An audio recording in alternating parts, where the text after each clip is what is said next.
नमस्कार दोस्तों, स्वागत है आप सभी का आज की इस क्लास में। तो गाइज़, अगर आप भी देने वाले हैं यूपी बोर्ड से क्लास 10 का पेपर, तो आज की क्लास आपके लिए बहुत ज़्यादा इंपॉर्टेंट होने वाली है। क्योंकि आज की क्लास में मैं आपको बताने वाला हूं मैथ के कुछ इंपॉर्टेंट क्वेश्चन। यानी आज की क्लास में मैं आपको मैथ का मॉडल पेपर सॉल्व करवाने वाला हूं, इसलिए वीडियो को बहुत ही ध्यान से लास्ट तक ज़रूर देखिएगा। तो चलिए बिना बातचीत क्लास की शुरुआत करते हैं। जैसा कि आप लोग जानते हैं कि शुरुआत में 20 नंबर के आपके ऑब्जेक्टिव क्वेश्चन आने वाले हैं। तो सबसे पहले ऑब्जेक्टिव क्वेश्चन को हम सॉल्व करेंगे। पहला क्वेश्चन आपका है कि एक्स क्यूब वाई स्क्वायर तथा एक्स वाई क्यूब का HCF क्या हो जाएगा, ये आपको बताना है। HCF बताना है। अगर किसी भी दो संख्याओं के बीच का HCF निकालना हो तो आपको पता होना चाहिए कि उसमें आपको छोटी घात ढूंढनी होती है। तो अगर आप x में देखेंगे, इसमें 3 है, इसमें 1 है, यानी कि केवल एक x मिलेगा। y में चेक करें तो यहाँ पर 2y है, यहाँ 3y है, यानी 2y मिलेगा। एक्स वाई स्क्वायर हो जाएगा, यानी ऑप्शन आपका बी जो है बिल्कुल सही हो जाएगा। और इसी जगह पर अगर आपसे HCF की बजाय LCM पूछा जाता, लासा पूछा जाता, तो आप बड़ी घात चेक करते। इसमें सबसे बड़ी घात 3 है, इसमें सबसे बड़ी घात 3 है, यानी एक्स क्यूब वाई क्यूब। ठीक है। इसके बाद क्वेश्चन नंबर 2। क्वेश्चन नंबर 2 है कि यदि HCF 26,169 बराबर 13 है तो LCM 26,169 का मान कितना होगा। ये बहुत ज़्यादा बोर्ड एग्जाम में पूछा जाने वाला प्रश्न है, बहुत बार बोर्ड एग्जाम में पूछा गया है। तो इसलिए ध्यान से देखिएगा और समझिएगा, ये क्वेश्चन आपके लिए बहुत ज़्यादा इम्पोर्टेंट है। ठीक, देखो जो दिया गया है 26,169, इन दोनों को क्या कराना है, आपस में गुणा करा लेना है और बटे करके जो बराबर 13 दिया गया है, इसी 13 से भाग करवा देना है। तो 13 का नम 13 और 13 दूना 26 और 169 से गुणा 2 में कराएंगे तो आ जाएगा 338 और 338 आएगा, यानी ऑप्शन जो है आपका सी हो जाएगा सही। ठीक, इसके बाद देखिएगा क्वेश्चन नंबर 3। क्वेश्चन नंबर 3 है कि 144 के अभाज्य गुणनखंड में 2 की घात होगी, कितनी होगी 2 की घात। 144 का आप अभाज्य गुणनखंड निकालिए। सबसे पहले अभाज्य गुणनखंड कैसे निकालेंगे, इसका LCM निकालेंगे। 2 सत्ते 14, 2 दूनी 4, फिर 2 से काटेंगे 2 तिहाई 6, 2 छंग 12, फिर 2 से काटेंगे 18, फिर 2 से काटेंगे 9, फिर 3 से काटेंगे, फिर 3 से काटेंगे। हमसे पूछा क्या गया है, केवल 2 की घात पूछा गया है। आप यहाँ चेक करेंगे तो 1 2 3 4, 2 की घात कितना आ जाएगा, 4 आ जाएगा और 2 की घात 4 आ जाएगा। इसका मतलब घात 4 यहाँ पर सही हो जाएगी। इसके बाद क्वेश्चन नंबर 4। क्वेश्चन नंबर 4 है कि बहुपद x square minus 2x minus 3 के शून्यक क्या हैं। शून्यक इसका निकालना है। कैसे निकालेंगे, देखो शून्यक निकालने के लिए करना क्या होगा कि आपको जो संख्या दी गई है इसका आप गुणनखंड निकाल लेंगे। X square minus 2x minus 3, इसका क्या निकालेंगे, गुणनखंड निकालेंगे। देखो जब इसका गुणनखंड निकालते हैं तो क्या होता है कि इन दोनों संख्याओं का गुणा कराते हैं। अब ऐसी संख्या आप सोचिए कि गुणा करने पर 3 आए और जोड़ने या घटाने पर 2 आए, तो ये लिखेंगे एक्स स्क्वायर, यहाँ लिखेंगे माइनस का 3x और प्लस का लिखेंगे x। पीछे माइनस 3 है तो इसको ऐसे लिख देंगे। अब देखो 3 एकन्नम 3 आ जाएगा और माइनस 3 में से जब एक x चला गया तो कितना बचा, 2x बचेगा। मतलब आगे और पीछे की संख्याओं को वैसे ही लिखना है, बीच की संख्या को इस तरह से तोड़कर लिखना है कि उनको आपस में जोड़ दिया जाए या घटा दिया जाए तो इतना आ जाए, और इनको आपस में गुणा कर दिया जाए तो इतना आ जाए। तो 3 एकन्नम 3 और 3 में से एक x गया तो 2x। इन दोनों में जो मिलेगा कॉमन, इन दोनों में जो मिलेगा कॉमन, इन दोनों में मिलेगा x।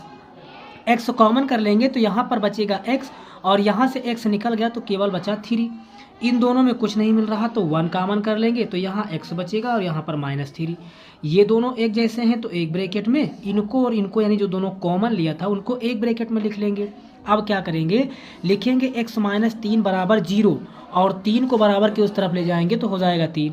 और इसी तरह से 1 के साथ करना है, x प्लस 1 बराबर 0 और 1 को इधर ले जाएंगे तो हो जाएगा माइनस का 1, है ना। तो यानी कि आ जाएगा 3 कामा माइनस 1 और 3 कामा माइनस 1, यानी ऑप्शन सी आपका यहाँ पर सही है। अगला क्वेश्चन है कि रैखिक बहुपद की घात कितनी होगी। तो रैखिक बहुपद की जो घात होती है वो 1 होती है। कैसे होती है इस बात को समझ लीजिए। जो रैखिक बहुपद होता है, जैसे लिखा हो 4x, लिखा हो 3y, लिखा हो -6b, लिखा हो 7z, है ना, इस तरह से जो भी समीकरण लिखा गया होता है उसी को कहते हैं रैखिक समीकरण। तो इन सब के ऊपर एक एक घात छिपी होती है, ये बात आपको पता होनी चाहिए। ये लिखी नहीं होती। तो इस तरह से रैखिक बहुपद की घात 1 हो जाएगी। क्वेश्चन नंबर 6 है, सी का वह मान जिसके लिए समीकरण CX - y = 2 तथा 6x - 2y = 3 के अपरिमित रूप से अनेक हल होंगे। अब अपरिमित रूप से अनेक हल कब होते हैं ये आप अच्छी तरह से जानते हैं, तो इस क्वेश्चन को हल करके आप इसका कमेंट बॉक्स में आंसर देंगे। ठीक है, इसके बाद समझते हैं नेक्स्ट क्वेश्चन। अगला क्वेश्चन आपका होने वाला है, यदि रैखिक समीकरण का युग्म संगत हो तो उसके द्वारा जो आलेख खींचा जाएगा वो कैसा होगा। तो समझिएगा ध्यान से कि अगर समीकरण संगत होगा तो उसके द्वारा बना आलेख या तो प्रतिच्छेदी होगा और या तो संपाती होगा, इन्हीं दोनों में से एक हो जाएगा। अगला क्वेश्चन है कि यदि x - y = 2 तथा x + y = 4 तो x और y का मान कितना होगा। देखो इसको हल करेंगे तो पता चलेगा ना। समीकरण दिया गया है आपको x - y = 2, ठीक, और दूसरा समीकरण दिया गया है x + y = 4, ये दिया गया है x + y = 4। इसको मान लेंगे समीकरण 1 और ये समीकरण 2। हल करेंगे तो क्या हो जाएगा, -y और +y ये आपस में क्या हो जाएंगे, कट जाएंगे। x में x जोड़ेंगे कितना हो जाएगा, 2x। 4 में 2 जोड़ेंगे कितना हो जाएगा, 6। अब 2 एकन्नम 2 और 2 त्याई 6, तो x बराबर कितना आ गया, 3। x की वैल्यू 3 आई।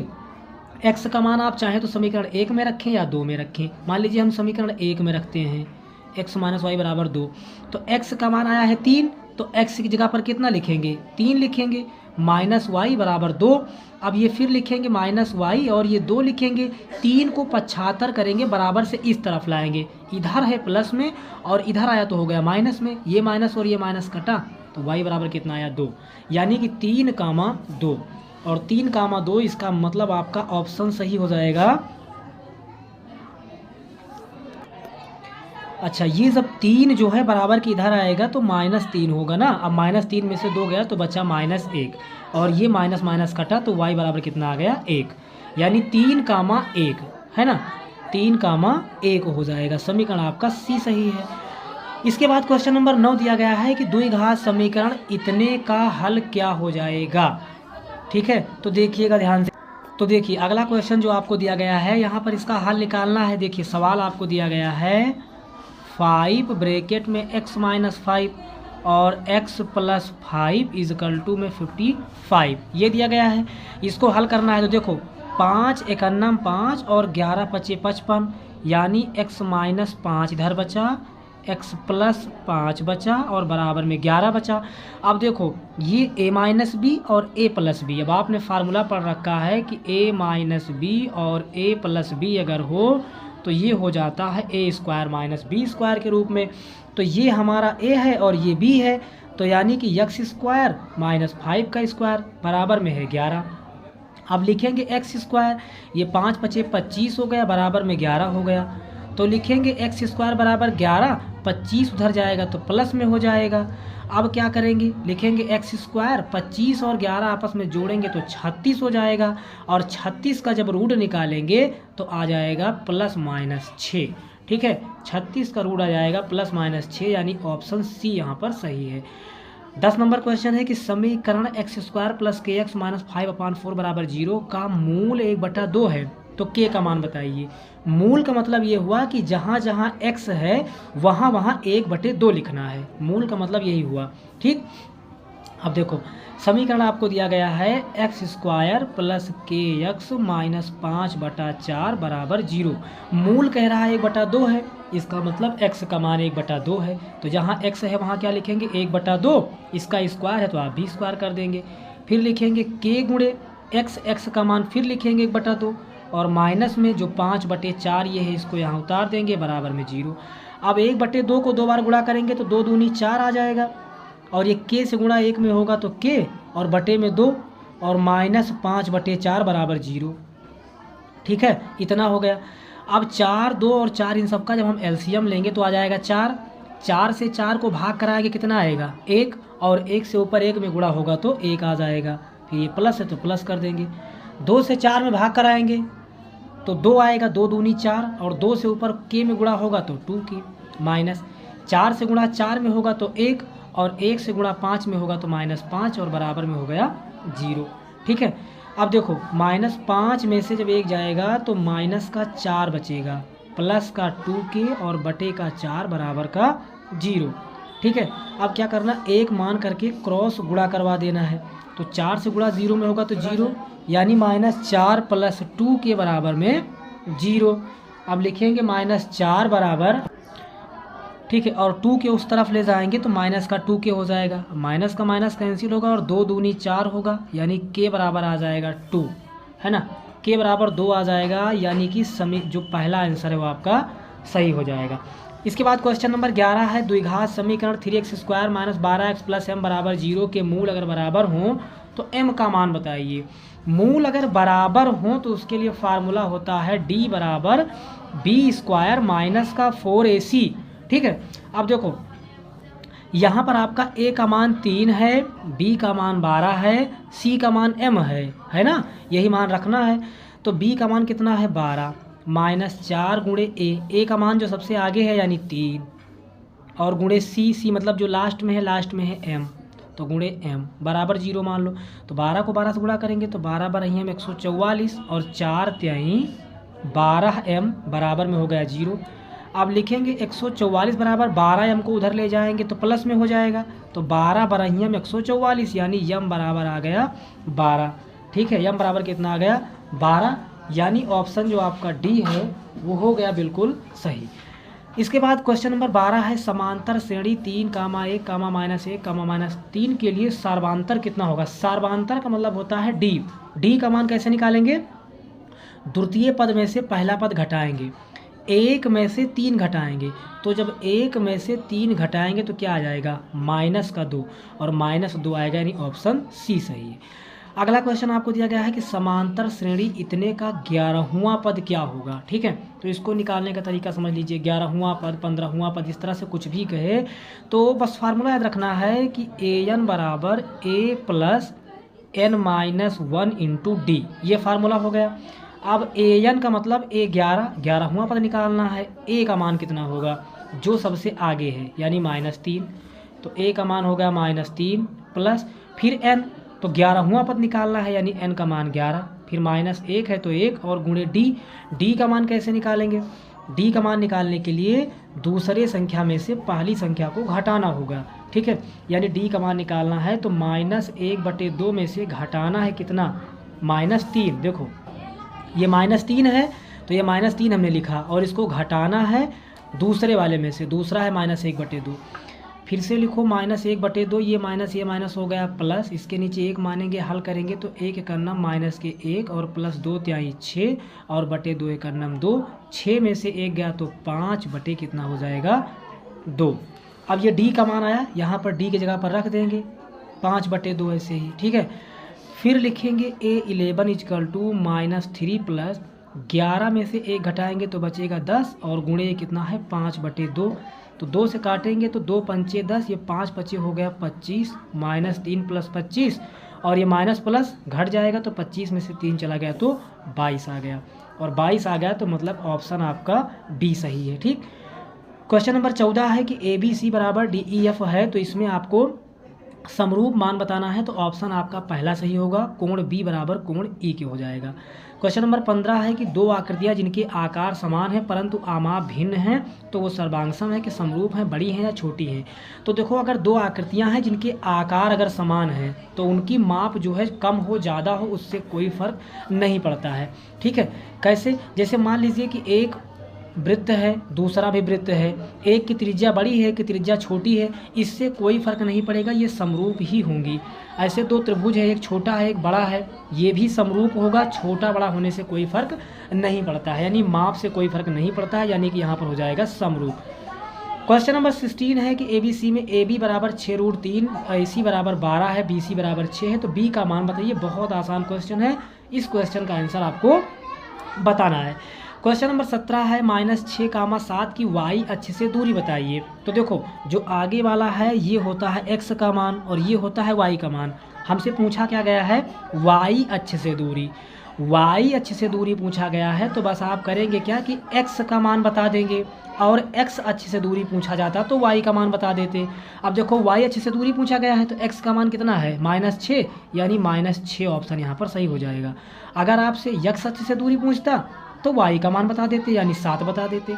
ठीक, अब क्वेश्चन नंबर 18। क्वेश्चन नंबर 18 है कि बिंदुओं 4, P तथा 1, 0 के बीच की दूरी अगर 5 है तो P का मान बताइए। तो यहाँ पर हम दूरी का सूत्र लगाएंगे।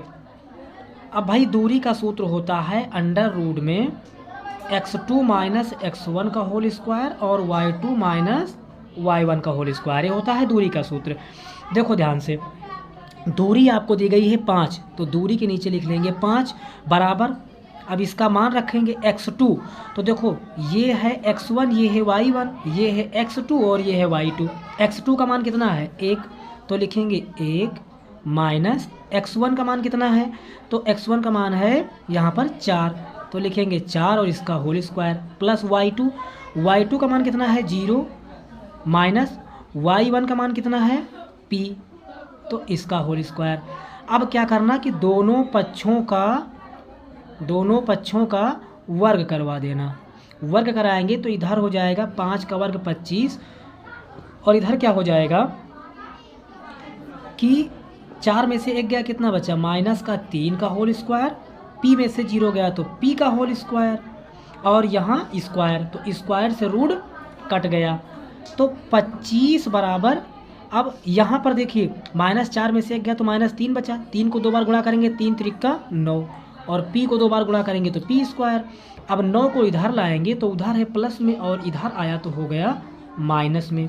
25 में से 9 घटाएं कितना बच जाएगा 16 बच जाएगा बराबर का p स्क्वायर। स्क्वायर को जब इस पर भेजेंगे तो 16 पर चढ़ जाएगा रूट और अंडर रूट 16 का मान होता है +-4। अंडर रूट 16 का मान होता है +-4। ठीक है, तो +-4 जो है इसका क्या आ जाएगा, आंसर आ जाएगा। ठीक है, इसके बाद समझते हैं अगला क्वेश्चन। अगला क्वेश्चन आपका है कि एक ऊर्ध्वाधर छड़ की लंबाई और उसकी छाया की लंबाई का जो अनुपात है वो 1:3 है। देखिए एक ऊर्ध्वाधर छड़ है, मान लीजिए ऐसे सीधे खड़ी हुई है और इसकी जो लंबाई कह रहा है वो कह रहा है कि 1 है, तो ये मान लिया 1 है। और इसके छाया की लंबाई, छाया मतलब ये, इसकी लंबाई कितनी है √3 है। ठीक, तो सूर्य का उन्नयन कोण ज्ञात कीजिए, ये आपको निकालना। देखो ध्यान से, ऊर्ध्वाधर छड़ की लंबाई हो गई और किसकी लंबाई हो गई, छाया की लंबाई हो गई, यानी कि लंब बटे आधार। भाई ये लंब होता है, ये कर्ण होता है, ये आधार होता है। हमको लंब बटे आधार पता है, क्या पता है, लंब बटे आधार बराबर 1/√3 और लंब बटे आधार होता क्या है, तो होता है ये tan थीटा बराबर में 1/√3। अब देखो फिर से लिखेंगे tan थीटा और 1/√3 कितने का मान है, तो tan में ये होता है 30 का मान। अब tan से tan कटेगा तो थीटा बराबर कितना आ जाएगा, 30 आ जाएगा थीटा बराबर, यानी ऑप्शन ए आपका बिल्कुल सही हो जाएगा। इस तरह से आपको 20 ऑब्जेक्टिव क्वेश्चन करने को मिल गए। इसके बाद यहाँ से आपका खंड बा शुरू होगा। खंड बा में देखिए किन्हीं 5 खंडों को हल करना है, जिसमें पहला आपको 130 और 280 के बीच HCF निकालना है, बहुत अच्छी तरीके से आता है। संख्या 19/32 को लंबी विभाजन क्रिया के बिना दशमलव रूप में बदलिए, भाग करना है। यदि द्विघात समीकरण k-1 x² + kx + 1 शून्यांकों में से 1 - 3 हो तो k का मान बताइए। k का मान अगर निकालना है तो x की जगह पर क्या रखेंगे, -3 रखेंगे। जहाँ जहाँ x है वहाँ वहाँ -3 रख देंगे, k का वैल्यू निकल आएगा। अगला है k के किस मान के लिए समीकरण युग्म के अपरिमित रूप से अनेक हल होंगे। 2 समीकरण दिया गया है, हल करके बताना है। नेक्स्ट क्वेश्चन है कि प्रतिस्थापन विधि द्वारा हल कीजिए। प्रतिस्थापन विधि, विलोपन विधि और वज्र गुणनखंड विधि, तीनों विधि सीख लीजिएगा, क्योंकि तीनों में से एक विधि हर बार बोर्ड एग्जाम में पूछी जाती है। जैसे पिछली बार पूछी गई थी वज्र गुणनखंड विधि, संभवतः इस बार प्रतिस्थापन या विलोपन पूछ ली जाए। तीनों के तीनों विधि अच्छे से पढ़ लेना। अगला है कि द्विघातीय सूत्र का प्रयोग करके समीकरण हल कीजिए। यहाँ पर आपको श्रीधराचार्य का सूत्र लगा करके हल कर देना है, यानी x बराबर -b + √b² - 4ac और बटे का 2a। ये है श्रीधराचार्य का सूत्र। इसी सूत्र पर आप ए बी सी तीनों का मान रख देंगे। ए का मान 2, बी का मान 1 और सी का मान -4। आंसर आ जाएगा। उसके बाद क्वेश्चन नंबर खंड दूसरा शुरू होगा। 3 खंडों को हल कीजिए। इसमें 4 खंड आपको दिए गए हैं, जिसमें 3 खंड आपको हल करने हैं। ठीक, 4 खंड दिए गए हैं, 3 खंड हल करने हैं। फिर क्वेश्चन नंबर 3 जो आपका है, 3 खंडों को हल कीजिए। यहाँ पर आपको 4 खंड दिए गए हैं। पहला आपको सिद्ध करना है, त्रिकोणमिति के पहले ही चैप्टर का क्वेश्चन है। खंड खा आपको शून्य ज्ञात करना है, के का मान फिर से निकालना है, और उसके बाद में गा वाला है दिया गया है और घा। 4 क्वेश्चन दिए गए हैं। 4 में से जो 3 क्वेश्चन आपको आ रहे हैं वही आपको हल करने हैं। इसके बाद क्वेश्चन नंबर 4 में से 2 खंड दिए गए हैं, एक ही हल करना है। अगर आप चाहें तो पहला हल करें, ज़्यादा आसान होगा, क्योंकि सिद्ध ही करना है और सिद्ध करने वाले क्वेश्चन जो होते हैं वो बहुत ही आसान होते हैं। तो ये क्वेश्चन आप करेंगे, आपको ज़्यादा बेहतर रहेगा। और इसके अलावा अगर आप ये नहीं कर पा रहे हैं तो दूसरा क्वेश्चन आपको दिया गया है निर्देशांक ज्यामिति से, ये क्वेश्चन आप कर सकते हैं। इसके बाद क्वेश्चन नंबर 5वां जो आपको दिया गया है, 2 क्वेश्चन फिर दिए गए हैं। 2 में से कोई एक क्वेश्चन आपको सॉल्व करना है। अगर इस किसी भी क्वेश्चन में आपको प्रॉब्लम होती है तो हमें कमेंट करके ज़रूर बताइएगा, उस क्वेश्चन को हम सॉल्व कर देंगे। तो वीडियो कैसा लगा कमेंट करके ज़रूर बताएं। चैनल पर नए हैं चैनल को सब्सक्राइब कीजिएगा और वीडियो को एक लाइक ज़रूर कीजिएगा। फिर मिलते हैं नेक्स्ट वीडियो में नेक्स्ट टॉपिक के साथ। तब तक आप पढ़ते रहिए और अपना ख्याल रखिए।